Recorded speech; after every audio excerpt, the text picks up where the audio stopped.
Hello everyone, कैसे हैं आप सब। स्वागत है आपका नॉलेज अड्डा चैनल में। और जैसा कि पिछली जो हमारी वीडियो थी वो जुलाई मंथ की बैंकिंग अवेयरनेस हम कर रहे थे। जुलाई मंथ जिसका पार्ट 1 हमने कर चुके हैं, जिसका पार्ट 1 हमने कंप्लीट कर लिया है। आप चैनल में जाके वीडियो देख सकते हैं। पार्ट 1 हमने कंप्लीट कर लिया है। ठीक है, आज हम जुलाई मंथ की जो बैंकिंग अवेयरनेस है उसका पार्ट 2 करने जा रहे हैं। ठीक है, जुलाई मंथ की जो हमारी बैंकिंग अवेयरनेस है उसका आज हम पार्ट 2 करने जा रहे हैं और इसी के साथ हमारा ये जुलाई मंथ का बैंकिंग अवेयरनेस कंप्लीट हो जाएगा। ठीक है, वीडियो शुरू करने से पहले मैं आपको बता दूं कि RBI, payment banks, history of banking, ठीक है, इन सब की वीडियो भी अपलोडेड की जा चुकी है। चैनल पे जाके आप उसको देख सकते हैं। ठीक है, नाउ अब हम वीडियो स्टार्ट करते हैं। तो देखिए, सबसे पहली न्यूज़ है RBI decided to introduce digital currency. ठीक है, अभी देखिए जो आप करेंसी यूज करते हैं वो एक पेपर करेंसी है। ठीक है, पेपर करेंसी है। आरबीआई ने डिसाइड किया है डिजिटल करेंसी को इंट्रोड्यूस करने का। ठीक है, वैसे कहीं हद तक आप अभी भी प्रेजेंट में डिजिटल करेंसी यूज कर रहे हैं, बट वो डिजिटल करेंसी आप तभी यूज कर पाते हैं जब उसके बैकएंड में पेपर करेंसी होती है। समझिए कैसे। सपोज आपने 100 रुपीज़ डिपॉजिट कराए हैं एसबीआई बैंक में। ठीक है, और अब अपने उस अकाउंट को लिंक कर लिया है अपने पेटीएम के साथ, और अब उस पेटीएम से आपने 100 रुपीज़ किसी को पेमेंट किया है। तो जो 100 रुपीज़ आपने पेमेंट किया है, उस 100 रुपीज़ में कोई फिजिकल कैश नहीं था, आपने डिजिटली पेमेंट किया है। बट ये 100 रुपीज़ का पेमेंट तभी कंप्लीट हो पाएगा जब बैकएंड में आपने सबसे पहले कभी 100 rupees as a paper cash SBI में जमा कराया होगा। ठीक है, तो लेकिन आरबीआई चाह रहा है कि ये कैश वाला जो सिस्टम है ये खत्म हो जाए और एक नई करेंसी लॉन्च करें जिसको बोला जाएगा digital currency, like crypto currency. ठीक है, बिटकॉइन, आपने बिटकॉइन सुना होगा। इसी तरह की एक करेंसी यूज करने जा रहे हैं जिसको बोला जाएगा सेंट्रल बैंक डिजिटल करेंसी। याद रखना है, जिसको बोला जाएगा central bank digital currency. Next, max Bappa health insurance जो कंपनी है उसका नाम बदलकर हो गया है निव्या बप्पा हेल्थ इंश्योरेंस। ठीक है, याद रखना है, मैक्स बप्पा का नाम बदलकर हो गया है निव्या बप्पा। देखिए नेक्स्ट यहां पर देखिए, RBI inform that the total amount of unclaim deposit. Unclaim deposit ऐसा डिपॉजिट जिसको किसी ने जमा किया था और जमा करने के बाद 10 साल से ज़्यादा हो गए हैं और उस अकाउंट में कोई भी एक्टिविटी नहीं है, यानी कि लास्ट 10 ईयर से उस अकाउंट में कोई एक्टिविटी नहीं है, ना कोई उसमें डिपॉजिट हुआ है ना उसमें कोई विड्रॉल हुआ है। तो इस तरह का टोटल जो पैसा है शेड्यूल कमर्शियल बैंकों के पास वो है 24,356 करोड़। ठीक है, यानी कि 31 दिसंबर 2020 तक का ये डेटा है। 31 दिसंबर 2020 तक शेड्यूल कमर्शियल बैंकों के पास 24,356 करोड़ ऐसा पैसा है जिसको कोई भी क्लेम नहीं कर रहा है। ठीक है, चलिए नेक्स्ट न्यूज की तरफ चलते हैं। HDFC bank introduced up to ₹10 lakh overdraft facility for shopkeeper and merchants. तो कौन से बैंक ने 10 लाख रुपए तक की ओवरड्राफ्ट फैसिलिटी शॉपकीपर और मर्चेंट के लिए शुरू की है? आंसर होगा एचडीएफसी। ओवरड्राफ्ट आपको पता ही है सबको, ओवरड्राफ्ट क्या होता है। आपके अकाउंट में सपोज 100 रुपीज़ है और बैंक आपको बोलता है कि आप 200 विड्रॉल कर सकते हैं। देखिए आपके अकाउंट में थे 100 रुपीज़, बट बैंक ने आपको बोला कि 200 आप विड्रॉल कर सकते हैं। ठीक है, तो यहां पर जो 100 रुपीज़ आप एक्स्ट्रा विड्रॉल कर रहे हो यही ओवरड्राफ्ट फैसिलिटी है और ये करंट अकाउंट पर मिलती है। ठीक है, ओवरड्राफ्ट फैसिलिटी कौन से अकाउंट पर मिलती है? करंट अकाउंट पर। Next, Facebook introduce news shelter platform जिसका नाम होगा बुलेटिन। वेरी इंपॉर्टेंट, याद रखेंगे, फेसबुक ने एक न्यूज शेल्टर प्लेटफॉर्म शुरू किया है जिसका नाम होगा bulletin. Next, Indian Olympic Association name Adani group as a sponsor for Tokyo Olympic. ठीक है, ओलंपिक अभी आप सबने देखे होंगे, भारत ने मेडल जीते हैं। ठीक है, कमेंट में बताइए भारत के लिए गोल्ड मेडल किसने जीता है। ठीक है, तो इंडियन ओलंपिक एसोसिएशन ने अदानी ग्रुप को स्पॉन्सर डिक्लेयर किया है टोक्यो ओलंपिक के लिए। Next, IMF release world economic outlook report, very important, आपसे पूछ सकता है वर्ल्ड इकोनॉमिक आउटलुक रिपोर्ट किसके द्वारा पब्लिश की जाती है, तो आपका आंसर होगा published by IMF, international monetary fund. ठीक है, तो ये जो रिपोर्ट पब्लिश की है, इस रिपोर्ट में बताया क्या गया है कि जो ग्लोबल इकोनॉमी रहेगी, पूरे वर्ल्ड की जो इकोनॉमी रहेगी, उसको अनुमान लगाया गया है कितना रहेगी, 6%। कौन से वर्ष के लिए, 2021-22। तो वर्ष 2021-22 के लिए जो पूरी वर्ल्ड की इकोनॉमी रहेगी वो 6% का अनुमान लगाया गया है बाय IMF की हेड क्रिस्टलिना जॉर्जीवा। ठीक है, याद रखेंगे इसको आप, very important. Next, RBI issue direction for appointment of MD and whole time director in urban cooperative bank. अब अर्बन कोऑपरेटिव बैंकों में जो भी मैनेजिंग डायरेक्टर या होल टाइम डायरेक्टर अपॉइंट किया जाएगा, उसके लिए RBI ने कुछ डायरेक्शंस इशू की हैं। क्या क्या डायरेक्शंस है देख लेते हैं। देखिए, पहली डायरेक्शन है एज लिमिट। उनकी एज लिमिट रहेगी 35 ईयर टू 70 ईयर, 35 साल से कम नहीं होनी चाहिए और 70 साल से ज़्यादा नहीं होनी चाहिए। एजुकेशन मस्ट बी ग्रेजुएट, ठीक है, एटलीस्ट ग्रेजुएट होना चाहिए।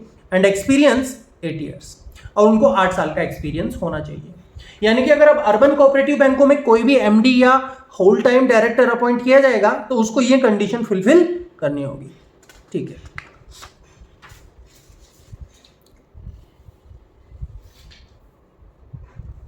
अगली न्यूज पे चलते हैं।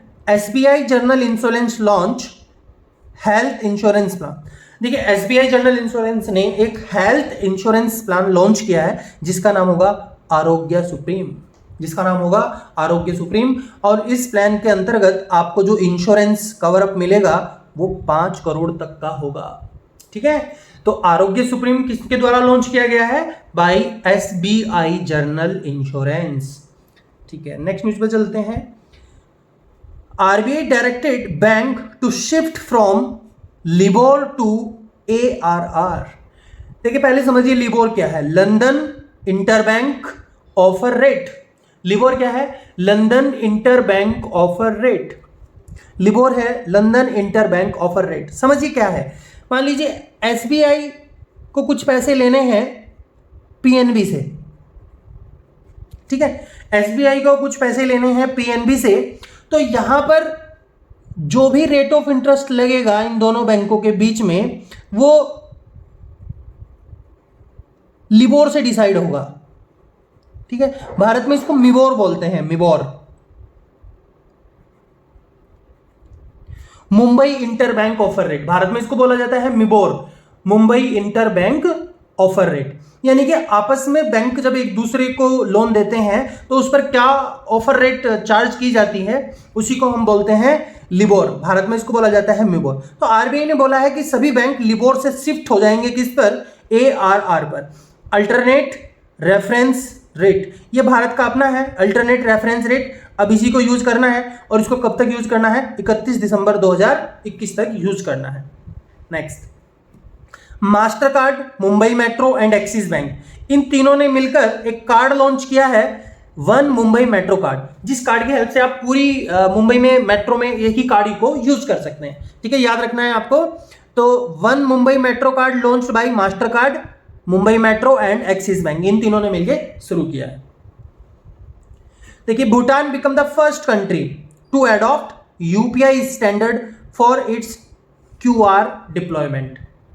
ठीक है, तो देखिए, जब भी आप कोई पेमेंट करते हैं वाया QR कोड, तो वहां पर आप UPI का जो स्टैंडर्ड है उसको फॉलो करते हैं। तो भूटान वर्ल्ड में ऐसा पहला कंट्री बन गया है जो भारत के UPI स्टैंडर्ड को फॉलो करेगा, यानी कि सेम QR कोड वहां पर भी यूज कर सकते हैं। ठीक है, next, ICICI bank plus HPCL, ठीक है, को branded credit card, Hindustan petroleum corporation limited HPCL और ICICI दोनों ने मिलकर अपना क्रेडिट कार्ड लॉन्च किया है। देखिए, यहां पर ये को ब्रांडेड क्रेडिट कार्ड कुछ नहीं होता है। मान लीजिए क्रेडिट कार्ड है, इसको लॉन्च करने वाला बैंक है ICICI, तो यहां पर कॉर्नर में लिखा होगा ICICI और एक कॉर्नर में लिखा होगा हिंदुस्तान पेट्रोलियम। बस इसका यह है कि जब आप इसको HP के पेट्रोल पंप पर यूज करेंगे तो आपको कुछ ना कुछ रिवार्ड पॉइंट मिल जाएंगे। ठीक है, और इससे ICICI बैंकों की क्रेडिट कार्ड की सेल बढ़ जाएगी। ठीक है, नेक्स्ट, स्विफ्ट ठीक है। Society for world wide interbank financial telecommunication, Swift क्या है? Society for world wide interbank financial telecommunication. जब एक दूसरे देश में पेमेंट किया जाता है, जैसे आप भारत में किसी को पेमेंट करते हैं तो आप यूज करते हैं आरटीजीएस, एनईएफटी, आईएमपीएस। ऐसे ही क्रॉस बॉर्डर के लिए आप यूज करते हैं स्विफ्ट। ठीक है, मान लीजिए आपको इंडिया से जर्मनी में कुछ पैसे भेजने हैं तो आपको स्विफ्ट यूज करना होगा। तो स्विफ्ट लॉन्च स्विफ्ट गो, इनका एक नया प्लेटफॉर्म है Swift go service for low value cross border payment. Low value cross border payment, देखिए जैसे आप आरटीजीएस, एनईएफटी यूज करते हैं तो कुछ ना कुछ चार्जेस लगते हैं। सेम ऐसे ही जब आप स्विफ्ट का यूज करेंगे तो आपको कुछ ना कुछ चार्ज पे करना होगा। ठीक है, तो स्विफ्ट ने एक नया प्लेटफॉर्म शुरू किया है स्विफ्ट गो, जिसमें आपको चार्जेस बहुत ही कम लगेंगे। और ये नया जो प्लेटफॉर्म शुरू किया गया है for small and medium size enterprises, जो छोटे और मध्यम किस्म के एंटरप्राइजेस हैं उनके लिए ये शुरू किया गया है। तो नाम रखना है आपको, याद रखना है कि भाई स्मॉल और मीडियम साइज एंटरप्राइज के लिए स्विफ्ट ने कौन सा प्लेटफॉर्म लॉन्च किया है? स्विफ्ट गो। देखिए यहाँ पर ऑप्शन बना सकता है स्विफ्ट गो, स्विफ्ट रन, स्विफ्ट फास्ट, इस तरह के ऑप्शन आपको दे सकता है, तो आंसर होगा स्विफ्ट गो। नेक्स्ट न्यूज पे चलते हैं। SBI topped the list of public sector bank writing of loans. Writing of loans, देखिए पहले इस न्यूज को हमें समझना पड़ेगा कि राइटिंग ऑफ का मतलब क्या होता है। देखिए यहाँ पर राइटिंग ऑफ का मतलब क्या होता है, मैं आपको समझा देता हूँ। मान लीजिए किसी बैंक ने किसी भी व्यक्ति को लोन दिया था और उस व्यक्ति ने 90 दिन से वो लोन रिटर्न नहीं किया, तो वो पैसा हो जाता है एनपीए। ठीक है, एनपीए हो जाता है। अब मान लीजिए लगातार 4 साल हो गए हैं, उस व्यक्ति ने कुछ भी रिफंड नहीं किया है। कितना टाइम हो गया है? 4 ईयर हो गया और उस व्यक्ति ने कुछ भी रिफंड नहीं किया है। तो देखिए 4 साल पूरे होने के बाद बैंक क्या करता है, अपनी जो बैलेंस शीट है उसको क्लीन करता है। बैलेंस शीट को क्या करता है? क्लीन करता है और अपनी बैलेंस शीट से इस लोन को रिमूव कर देगा। यहां पर एक चीज आपको याद रखनी है, ये लोन माफ नहीं किया गया है या अब उस व्यक्ति से रिकवरी नहीं की जाएगी, ऐसा नहीं है। रिकवरी भी की जाएगी बट बैलेंस शीट में शो नहीं किया जाएगा। ठीक है, तो ये क्यों किया जाता है? ताकि बैंक अपनी बैलेंस शीट को क्लीन कर सके। देखिए बैलेंस शीट क्लीन करने से बैंक को फायदा ये होता है, देखिए आरबीआई की कुछ गाइडलाइन है कि अगर आपकी बैलेंस शीट क्लीन नहीं होगी तो आप नई लोन नहीं दे पाएंगे। ठीक है, तो यहां पर बैलेंस शीट क्लीन करने का फायदा है कि बैंक नए लोन जनरेट कर सकता है। तो एसबीआई ने सबसे ज्यादा राइटिंग ऑफ किया है लोन को और ये टॉप पर है। एसबीआई ने कितना अमाउंट राइट ऑफ किया है? तो 34,402 करोड़। 34,402 करोड़ का अमाउंट उन्होंने अपनी बैलेंस शीट से हटा दिया है। यूनियन बैंक ऑफ इंडिया ने 16,983 करोड़ और पंजाब नेशनल बैंक ने 15,877 करोड़ रुपए हटा दिए हैं। 15,877 करोड़ पीएनबी। ठीक है, एक बात यहां पर रखना है आपको याद कि भाई ये राइटिंग ऑफ क्या कब कर सकता है bank? After completion of 5 year, 4 साल पूरे होने के बाद ही राइट ऑफ किया जा सकता है। और राइट ऑफ में जैसे मैंने बताया रिकवरी भी की जाएगी, लोन माफ नहीं किया गया है, बस बैलेंस शीट को क्लीन करने के लिए ये किया जाता है ताकि बैंक टैक्स से बच सके। ठीक है, नेक्स्ट न्यूज पे चलते हैं। आरबीआई ने लॉन्च कर दिया है डिजिटल पेमेंट इंडेक्स। ठीक है, मार्च 2021 के डाटा के अकॉर्डिंग ये लॉन्च किया गया है। तो सबसे पहली न्यूज आपको याद रखनी है कि भाई डिजिटल पेमेंट इंडेक्स किसके द्वारा लॉन्च किया जाता है? आंसर होगा RBI. Digital payment index launch किया जाता है आरबीआई के द्वारा और इस बार का जो स्कोर आया है वो है 270.49।